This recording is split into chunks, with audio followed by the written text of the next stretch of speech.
messieurs, citoyens, citoyennes, Amuréennes, Amuréens, vous êtes invités à venir participer, assister.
Celle-ci, elle va vers l'extérieur. Et celle-ci, j'ai demandé la peur à l'envers. Alors, je sais pas pourquoi la radiation pas récupérée. Parce que c'est la bonne direction.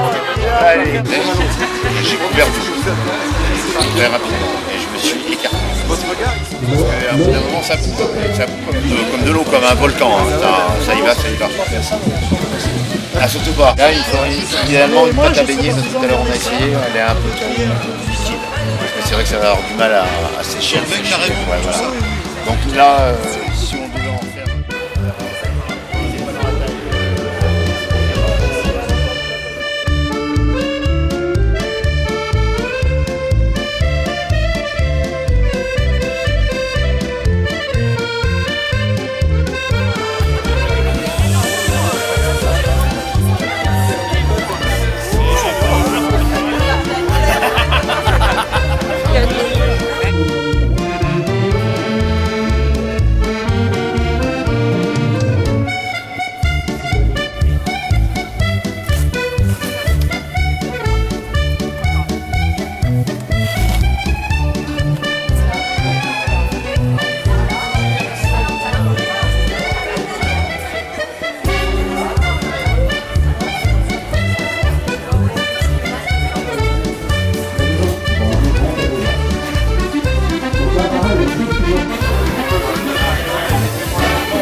il y a buvette et restauration toute la journée. Vous êtes, voilà, c'est mis à votre disposition. Voilà, je propose,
Alors bienvenue à tous dans ce petit train qui va vous conduire donc sur la commune d'Amuret. On va aller donc faire un petit tour d'une vingtaine de minutes, traverser les marais.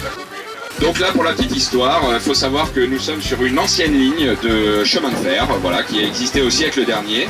C'était une petite voie métrique donc d'1 mètre de large qui reliait les communes d'Épanne, qui est derrière nous, et qui allait jusqu'à Ferrières-d'Aunis en Charente-Maritime, pour ceux qui connaissent. Donc ensuite, ça traversait toutes nos petites communes du Marais, comme Saint-Georges-de-Rex, Arcet, Saint-Hilaire-la-Palue, La Crève-sur-le-Mignon, Courson, jusqu'à Ferrières. Vous allez voir sur votre gauche donc une relique un petit peu de ce qui a existé, donc avec les rails et cette voie métrique ainsi que le reste d'un wagon. Donc la commune d'Amuret, c'est à peu près 500 habitants sur une surface assez vaste de 1500 hectares.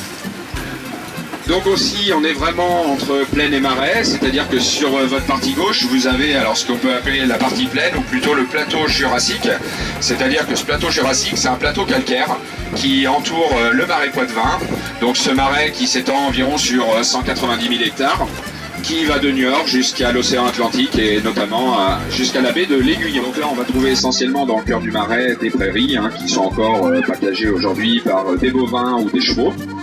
Et on a aussi encore, comme à votre gauche ici, des peupleraies, c'est-à-dire une plantation de peupliers qui est, on peut considérer comme une culture. Et de toute façon, l'économie autour du peuplier est beaucoup moins intéressante qu'il y a quelques années. On a vu un effondrement du prix du bois, notamment avec des essences étrangères qui sont arrivées. Ensuite, ce frêne est intéressant, il s'est bien adapté au territoire et il a un système racinaire assez important et assez long, ce qui permet de bien tenir les berges au bord des cours d'eau, donc ça permet d'éviter ce qu'on appelle l'éboulement. Donc là dans le bourg, on marquera un petit stop tout à l'heure, bon, une petite particularité dans le village, donc on va s'approcher de l'église, donc l'église datant du Moyen-Âge, de type romane. Cette église n'est pas classée.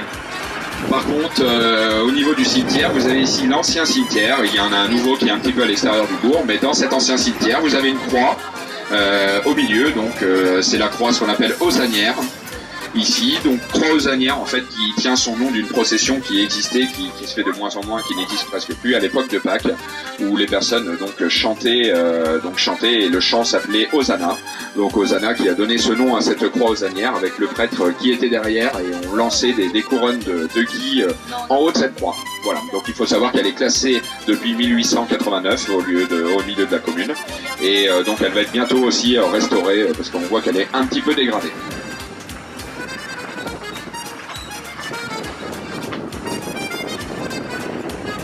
Voilà, donc on va rejoindre tranquillement notre point de départ. J'espère que ce petit tour dans nos marais vous a plu. Et puis, si vous avez des questions complémentaires, n'hésitez pas à venir me voir à la fin de la balade. Merci et bonne continuation. Le train dans nos marais vous a plu. Et n'hésitez pas si vous avez des questions. Ah, encore vous?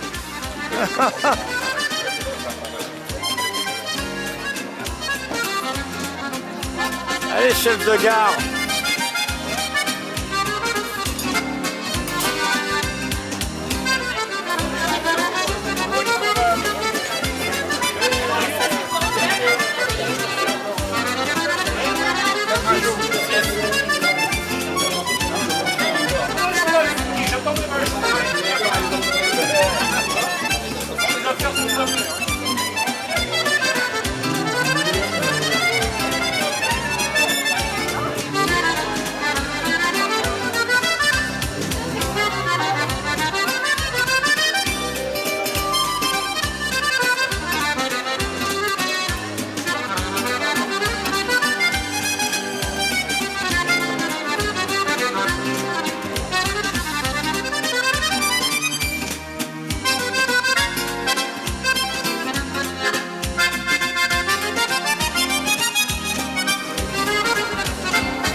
comme je viens de vous le dire dans le marais, les grands discours sont des petites soifs. Et les petits discours sont les grandes soifs. Et je vous souhaite donc un bon appétit. Merci. Les enfants, d'accord? Les enfants, hein? Et vous irez chercher papa et maman, peut-être? Alors, franchement, maman. Voilà. Allez, bonne soirée.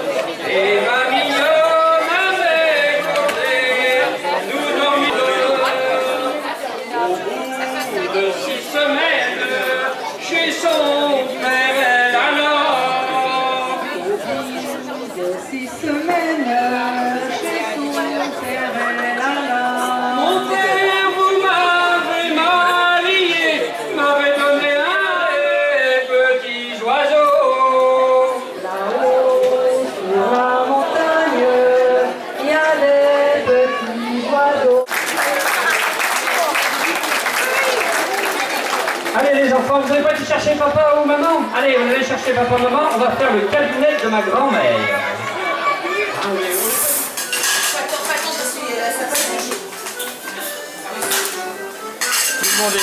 Tout le monde est au fourneau là, hein? Ah ouais, Il y a du monde, hein?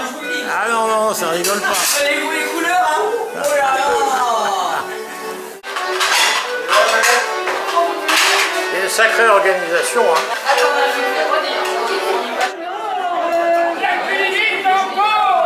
La queue vite encore! La queue vite, la queue vite, la queue vite, oh ma poulette! La queue vite, la queue vite, la queue vite encore une fois! La queue vite encore! La queue vite encore! La queue vite, la queue vite, la queue vite, la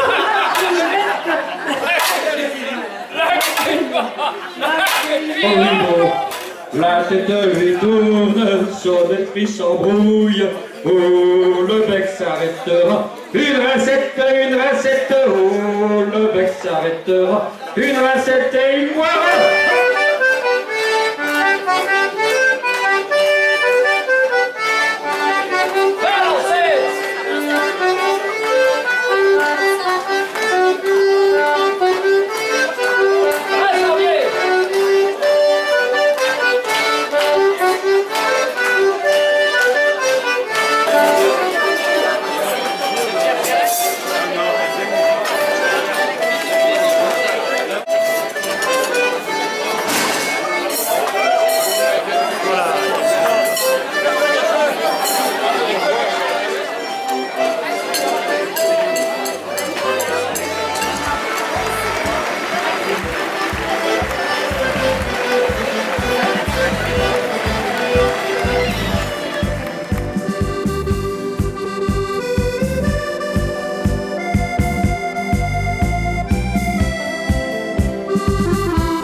Alors, monsieur le Champêtre va nous faire un appel à la population, là. Ah oui, on va faire un petit avis à la population, bien sûr.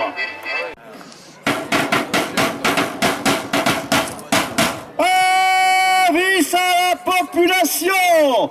Mesdames et messieurs, citoyens, citoyennes, Amuréennes, Namuréens, vous êtes invités à venir participer, assister à l'intronisation avec la confrérie de l'Angélique. On a eu quelques difficultés. Il fallait introniser donc des gens de la commune. Qui introniser? Alors bien sûr, on ne s'est pas trop posé la question. Mimine, tout le monde l'appelle Mimine chez nous. Émile Allard, 93 ans. Regardez-le comme il est. Hein? Vous pouvez voir le jour de brise. Il conduit sa voiture, pas de lunettes. Longue vie. Mimine, je te souhaite encore 93 ans. À droite, Raymond Bureau. Alors Raymond, 88, non, 87 ans. Regardez. Hein, vous apercevrez que l'air à Muret est très sain. On est parfaitement dans une ère qui nous permet de vieillir. Alors je vais laisser maintenant la parole au maître de cérémonie pour les introniser, bien sûr. Et donc nous allons procéder à 2 intronisations des personnes que vous voyez là.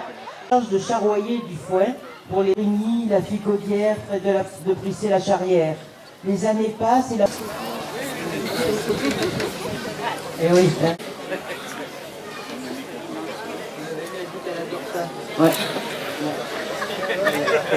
Voilà. Ouais. Oui.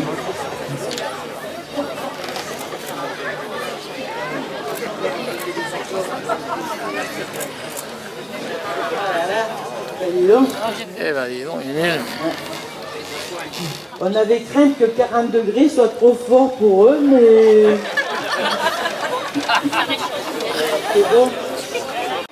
Donc, à ce jour, moi, membre de la confrérie de l'Angélique du Marais Poitevin, m'engage à promouvoir l'Angélique, et ceci en tout temps et en tout lieu, à en vanter les vertus médicamenteuses et digestives, et ceci auprès de quiconque, à consommer et faire consommer, et ceci sous quelque forme que ce soit, cette herbe, appelée herbe aux anges ou herbe de Saint-Esprit, à tous les anges que le Saint-Esprit mettra sur ma route.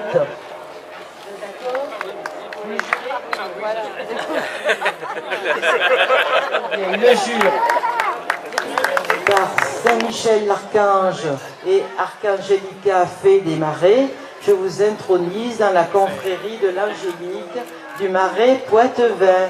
Bienvenue.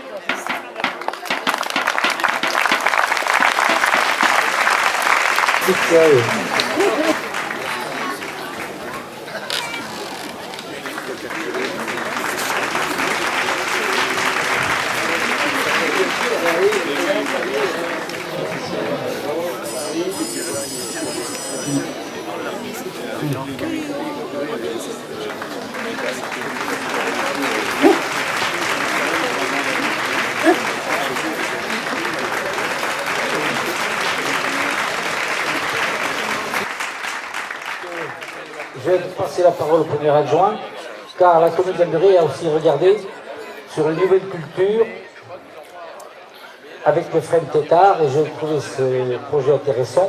Je vais lui laisser la parole et il va vous présenter en quoi ça consiste. Loïc Michaud. Qu'est-ce qu'on peut faire de nos frênes tant qu'ils sont vivants?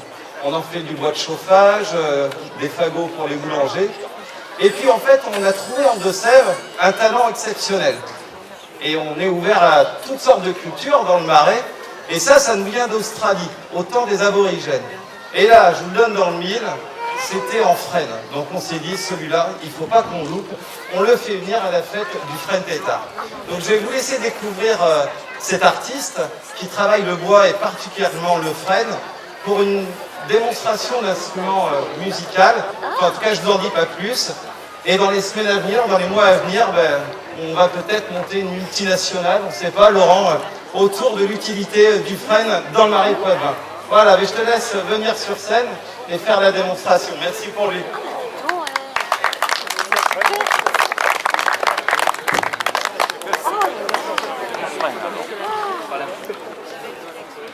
Alors bonjour, moi je m'appelle donc Laurent Fradet. Pour la multinationale, on va peut-être attendre un petit peu, hein, on n'en est pas là. Effectivement, donc, je joue et je fabrique donc, des didgeridoo, qui est un instrument qui d'origine vient d'Australie. Là, donc ce que je fabrique, c'est dans les bois français et locaux si possible. Et donc là, j'en ai un effectivement en frêne, qui n'est pas la seule essence que je travaille, mais c'est une essence qui est très agréable et qui surtout est très jolie à avoir.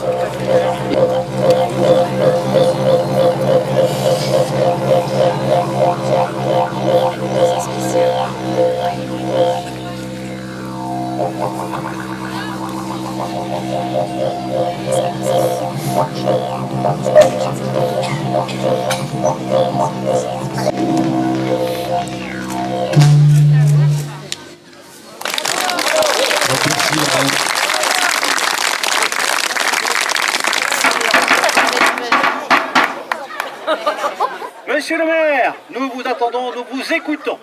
Merci. Eh bien, cette fois-ci, je vais essayer de suivre le protocole. Alors, monsieur le préfet de Deux-Sèvres, madame la députée, je pense qu'elle est là, madame. Voilà, juste en face de moi. Donc, je crois. Monsieur le sénateur, Jean-Marie Morisset. Donc, le président du conseil régional, je crois que c'est monsieur Moreau.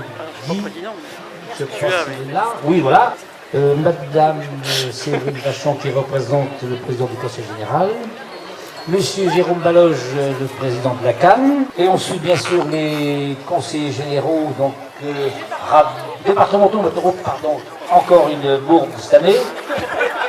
Donc, je corrigerai ça l'année prochaine si je m'en souviens. Conseillers départementaux. Madame la conseillère départementale, donc, qui est ici. Alors, et monsieur le conseiller départemental, monsieur Rabat Richour. Et mes collègues, messieurs les maires de chaque commune. Et bien sûr, tous les habitants et tous les visiteurs aussi nombreux. Alors, tout d'abord, mes premiers mots vont aller vers les maires de ce territoire. Pourquoi? Car la commune d'Amuret, c'est une petite commune, peu de moyens, mais par contre, beaucoup de maires solidaires qui nous ont prêté les Tivoli, donc nombreux Tivoli. Donc, monsieur le maire de Bessines, Jacques, qui est en face de moi, merci pour tous les prêts de tous les petits Tivoli, 40, 50, je suppose bien, le premier adjoint m'a demandé, donc un nombre de petits Tivoli importants. Ensuite, monsieur le maire du Vanneau, pour un autre Tivoli ici, donc Robert, tout le monde connaît Robert dans le Marais.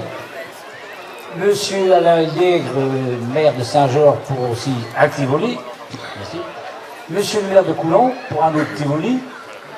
Je pense que je n'ai pas oublié.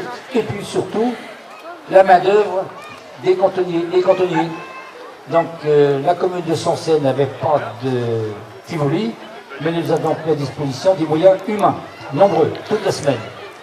Car ce que vous avez ici aujourd'hui, que l'on vous a présenté, c'est quand même 3 semaines de travail. Donc, je vais m'adresser maintenant aux représentants, bien sûr, du département. Monsieur le maire, cher Marcel, cher ami maraîchien, tu fais partie, si tu nous permets l'expression, d'une race en voie de disparition.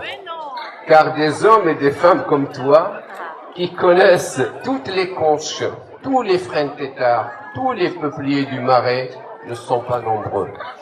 Merci à toi, ton prédécesseur et les élus qui vous entourent, de semer ces graines d'espoir à travers ces plantations de frênes qui durent depuis des décennies maintenant. Durant ces 20 dernières années, vous avez planté 4 fois plus de peupliers que vous n'avez de population. C'est un signe que votre commune tient à préserver cet arbre emblématique du Marais qu'est le frêne, et de plus tétard. Merci à toi de faire honneur aux petites communes et plus particulièrement à celle du Marais Poitevin.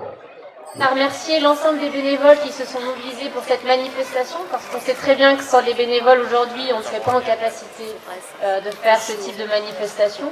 L'ensemble des maires, comme l'a très bien dit le maire d'Amuret tout à l'heure, qui ont aidé, on va dire, de manière gracieuse aussi pour l'installation de tous les équipements.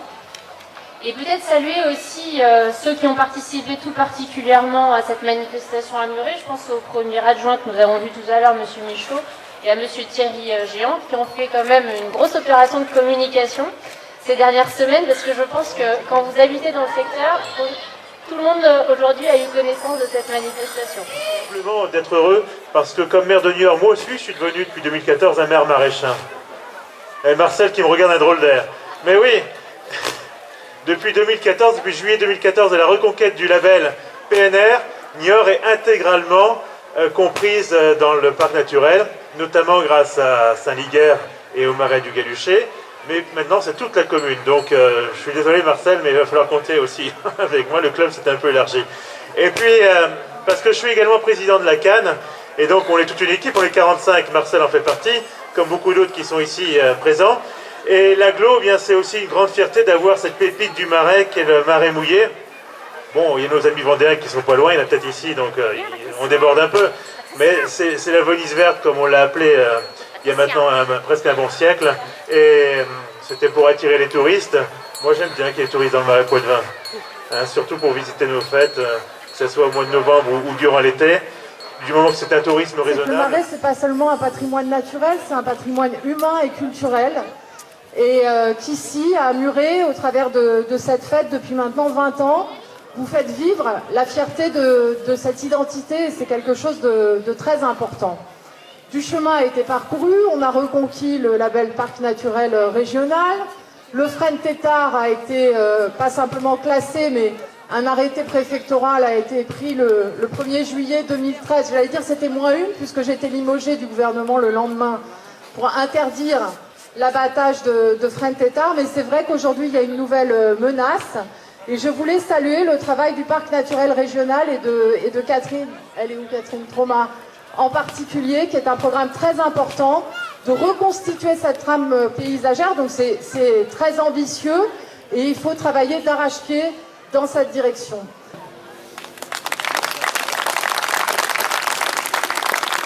Un mot seulement pour dire mon plaisir d'être ici, mon plaisir aussi d'avoir un tout petit peu de pluie. Tout ce qui peut pleuvoir est bon à prendre. Je rappelle que nous sommes encore en arrêté sécheresse sur le bassin de la Sèvre niortaise. Ça vaut évidemment pour ici. Je veux dire évidemment un grand bravo à tous les organisateurs de cette, je crois que c'est la 20e version de la fête du frêne Tétart. Je suis content d'être là. Et on aurait presque pu dire le troisième anniversaire de l'arrêté préfectoral, c'est ça ? Ou un peu plus que ça. En tout cas, comptez sur moi pour faire bonne garde. La tentation, c'est rarement de planter des arbres, et c'est souvent d'en abattre, hélas. Donc, et je terminerai simplement en disant vive à Muret, vive le Marais Poitevin, et vive le frêne Tétart. Merci, monsieur le préfet. Eh bien, comme le dit notre tradition chez nous, y avons assez bavassé à l'apéro. Et je vous invite à prendre le verre de l'amitié. Merci beaucoup.